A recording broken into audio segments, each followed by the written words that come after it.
One of the main threats to the Opals comes from championship leaders Hanno Mikkola and Arne Hertz in the Audi Quattro Sport. Winner of the previous championship round, the Ulster Rally, in the hands of Walter Roll, the Audi team are confident they can put the car's reputed 500 brake horsepower to good effect. It is significant, however, that the Quattro has never finished a Manx Rally. Day one of the three-day event, and the contrast in the Manx stages is vividly illustrated by stage 1 and stage 3. Sadly, Mikkola is to go no further than the following stage, when the Quattro's gearbox jams in 4th gear, and he retires. In contrast, Brooks is quickly into his stride, setting fastest time on the first 2 stages. Swapping times with him, teammate Mcrae, who reckoned to have been held up by sheep on the road on the fog-shrouded first stage. He nevertheless is holding 2nd place behind Brooks after 4 stages. Juha Kankinen has a cautious start, being 20 seconds down on the leaders on stage 1.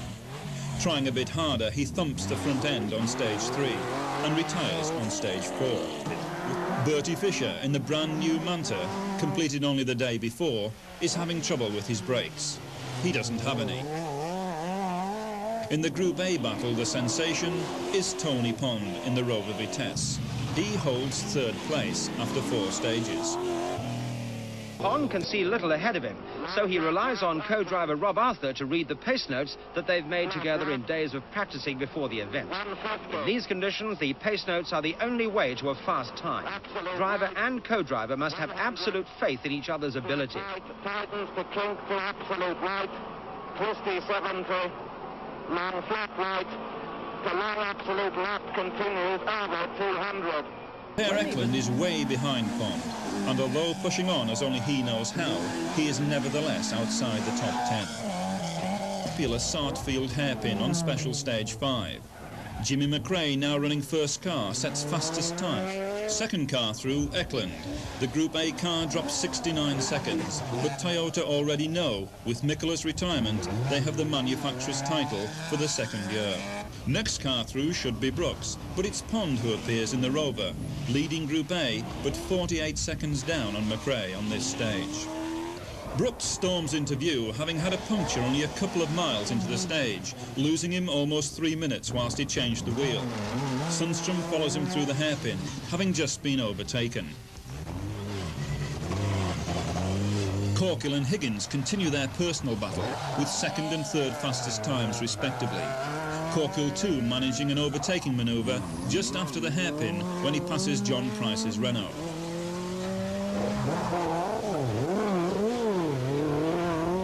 Ian Tilk still holds his 6th place ahead of Fisher, who is still having brake problems, but was nevertheless clocked at 101 miles an hour through a radar check on one of the previous stages. Davy Evans, who finished a splendid 3rd on the Circuit of Ireland, is not going as well here and lies just inside the top 20.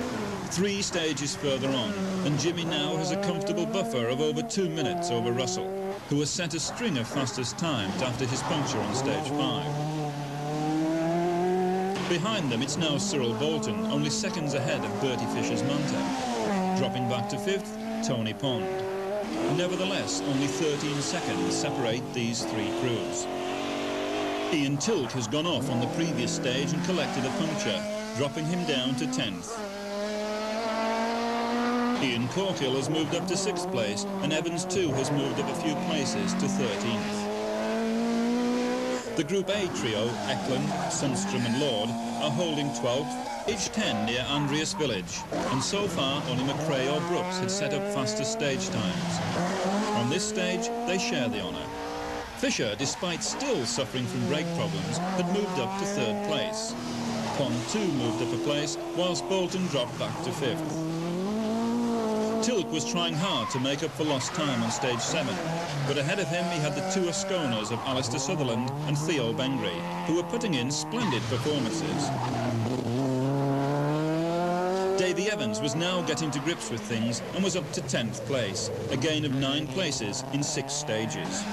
For Per Eklund, stage 10 was a disaster the following morning, and rain, rain, rain, as the reseeded crews tackled the Glenroy stage, with Mcrae fastest.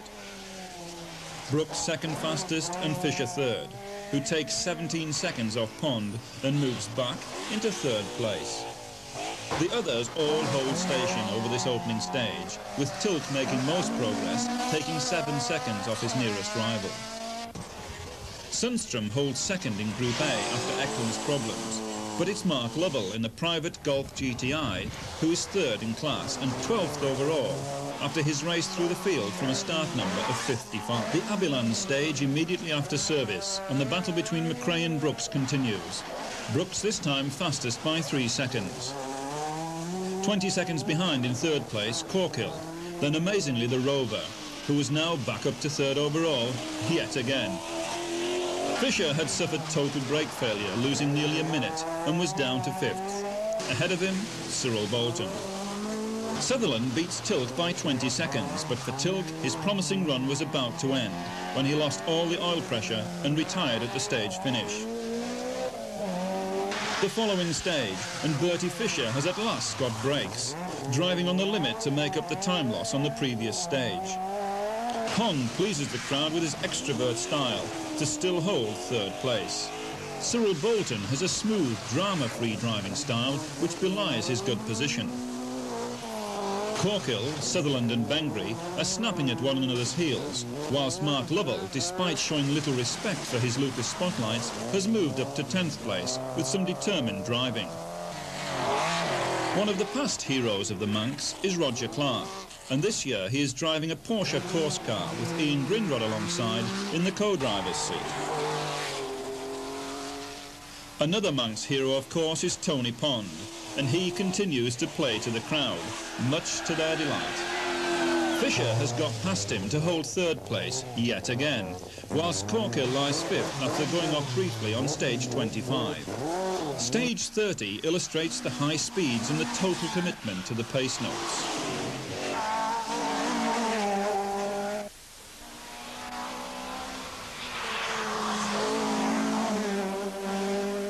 This will be the last time we will see Brooks, as on the next stage, Faulty Will, he crashes and is out of the event. On the previous stage, Mcrae had lost nearly a minute with a puncture, so perhaps Brooks was trying just too hard to get back on terms. On this, the last day of the event, the sun shines and Mcrae continues to dominate. Fisher powers through in second fastest time, with the beautifully sounding Rover hard on his heels.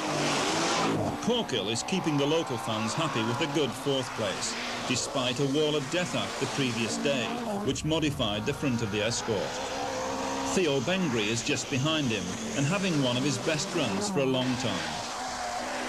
Eklund and Evans share an equal time, flying over the yumps and bumps in splendid style. Lovell and Sundström are only separated by seconds in a personal Group A battle. Stage 39, South Barul, and Mcrae emphasises his superiority with another fastest time, shared on this occasion with Bertie Fisher. Pond breaks the torque tube on the back axle on this stage, but makes it through to service in St John's, where a change is effective. Bengry and Evans are separated by 1 second, with Eklund beating Group A rival Sundström by a similar margin. Lovell tries 101% effort, but still drops 7 seconds to his rivals.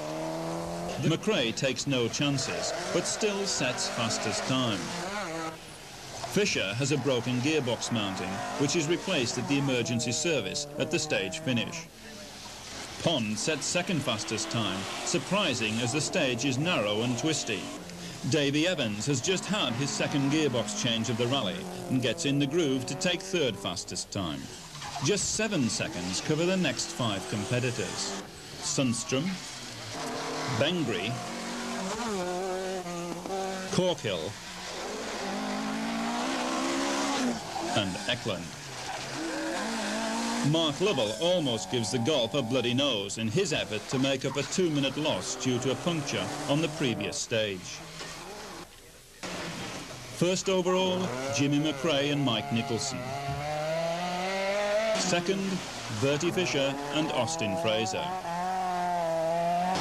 Third and first Group A, a splendid performance from Tony Pond and Rob Arthur. Fourth, local crew Ian Corkill and Mike Byron.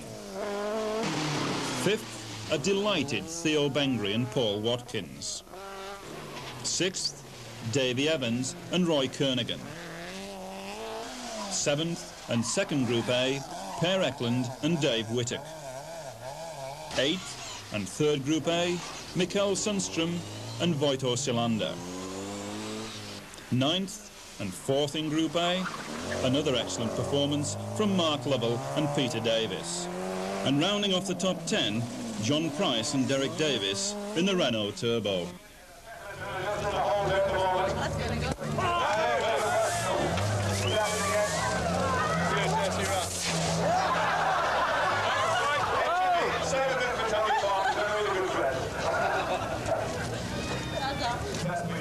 The end of a Manx Rally that will perhaps best be remembered because with his victory, Jimmy Mcrae also won the overall Open Rally Championship title for the third time. The event itself was probably not one of the classic Manx rallies, but nevertheless produced some exciting driving, not only from the winner, but for everyone else's other favourite, Tony Pond, whose drive to third place was one of the highlights of the event. Another team to finish on a high note were Toyota, who not only clinched the overall Group A championship title, but the Manufacturers' Award as well.